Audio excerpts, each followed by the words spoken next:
Which is the main points in your new report?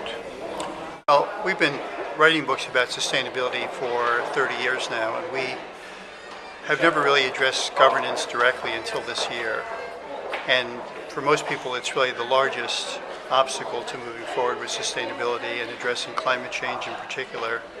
So we spent an entire chapter collecting some of the greatest political thinkers to really give us their opinions and talk about how we can accelerate change through the governance system.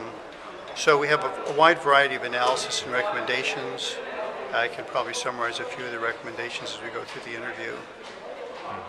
So in Europe, and particularly here in Sweden, we have election. The EU is having the election now in May already. Yeah. So for the new government who will get into the stage and deliver politics, so what should they learn from your report when they formulate the strategy for sustainability? Well, it's interesting. I think the public opinion in support of working against climate change and working towards sustainability public opinion has grown tremendously in the last 10 years.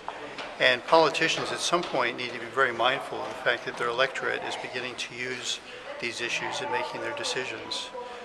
Most politicians have not needed to publicly take positions on these issues in the past, and they've been able to get away with focusing on other issues like the economy and other things. But I think what's increasingly happening now is the public is demanding that politicians make a statement on these issues, and they will use those in a democratic system to register their opinion through the election.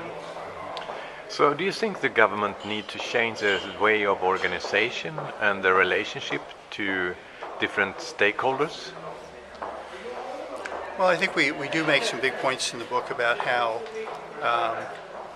corporation money has been filtering into governments now for several decades, to the point where corporations, especially fossil fuel companies, are able to provide more influence on the governing system than the electorate themselves, either through financing campaigns or through lobbying their opinions through legislatures.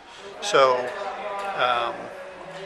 there's a variety of solutions against that, but certainly community action and citizen involvement is certainly one of the biggest ones. That means that mayors or local government should play a more important role? Well, they are playing a more important role. Mayors tend to be more independent politically, not so encumbered with parliaments and legislatures. So mayors who live in cities where they believe they've got a progressive electorate can actually take very dramatic positions on sustainability, and they have. And in the last 10 or 15 years, we've seen mayors organizing into international organizations. There are now many organizations. Maybe the most famous is C40, but there are many organizations of mayors and city leaders working together with each other for sustainability. And I think it's going to be the biggest force coming up from the bottom to fight the big national governments.